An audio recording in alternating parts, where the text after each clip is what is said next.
গাড়ি পার্ক করে সোজা চলে এলাম এই আইকনিক বিল্ডিংয়ের সামনে, গৌরীপুর ভবন। এখানে লেখা আছে 25শে বৈশাখ 1345 সনে কবিগুরু রবীন্দ্রনাথ ঠাকুর জন্মদিন কবিতাটা এই বাড়িতে বসেই লিখেছিল এবং আকাশবাণীর মাধ্যমে আবৃত্তি করেছিল। ভাবা যায় কি নস্টালজিক ব্যাপার স্যাপার।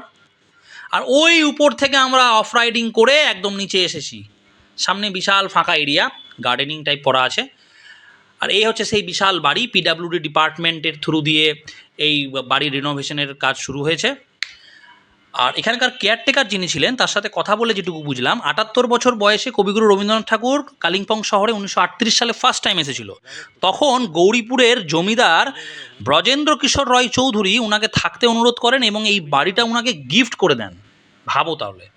তো উনি ছিলেন, বেশ কয়েকবার ছিলেন, 2-3 বার এসে থেকেছিলেন এই বাড়িতেই। তো 2018 সালে ওয়েস্ট বেঙ্গল হেরিটেজ কমিশন এই বিল্ডিংটাকে হেরিটেজ ডিক্লেয়ার করে। দুর্দান্ত লাগলো।